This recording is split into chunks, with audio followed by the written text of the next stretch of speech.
Hello everyone and welcome to our Sons of the Forest survival guide. We are making a spotlight today with the spotlight blueprint. There's a bit of a lag there, goodness gracious.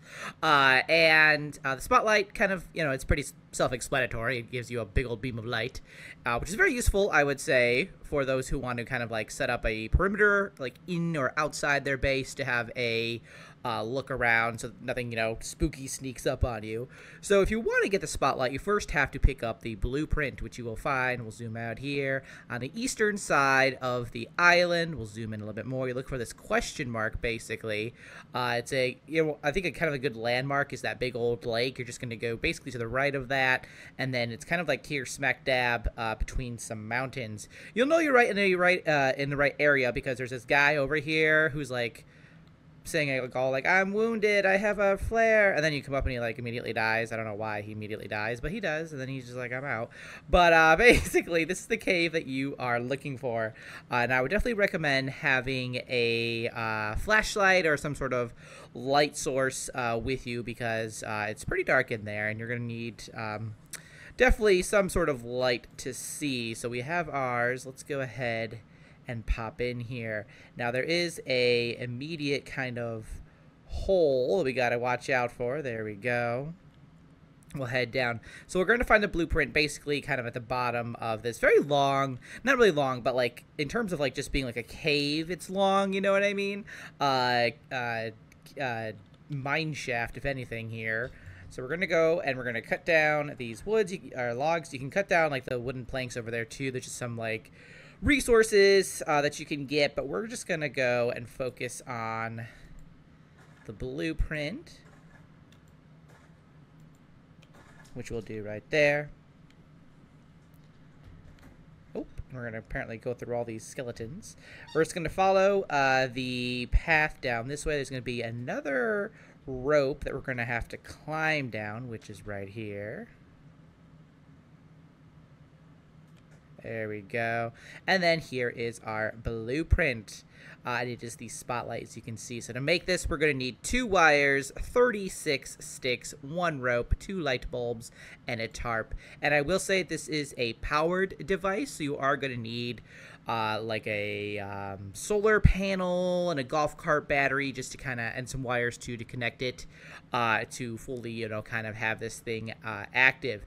So what we're going to do now is we are going to quickly fast forward to the future here where I have made this, and you guys can basically see it during the day, and then we'll show you what it looks like when it's active at night as well. So we will see you there. Alright, welcome back everyone. Hello there, Virginia. Oh, okay. So here is our handy dandy spotlight, which we have made. Now I'll just I think, pull up the recipe so you guys can see this again. Once more, 2 wires, 36 sticks, 1 rope, 2 light bulbs, 1 tarp. And we do have this connected to this guy, or at least we will. I haven't done this just yet, but we're going to connect it to this. And my powered cross is going to have to turn off, unfortunately, but it's fine. we'll work on that later. But that is what it looks like during the day. I would definitely say it could be a little fidgety on where you place it in terms of like where the light actually comes out of. It's a little bit, it tends to favor the right side, I've found. So you might want to kind of keep that in mind when you are trying to adjust the kind of angle. And it's hard to do as well. Hi, Kelvin. It's hard to do as well during the day, I will say, just because you don't always know what you're exactly pointing at. But just so you guys have an idea what it looks like at night, we're going to fast forward again to nighttime so you can see what it looks like. Hello, everyone, and welcome back to our nighttime version. So here's our spotlight. I have a bunch of cannibals out there.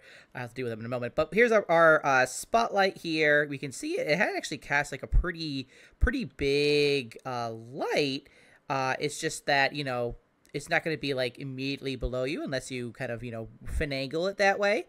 So that's kind of like what it looks like at nighttime. And I hope that's, a little bit more helpful on, the actual like spread and how bright it is. It actually is pretty decently bright, and it has a decent spread too. So you don't really need to make too many of these depending on how you want to use them. I know I'll probably be making a few to shine the light out there with all those things. Look at them all going crazy out there. I don't know if you can see it, but they are. They're diving, they're jumping, they're going all over the place.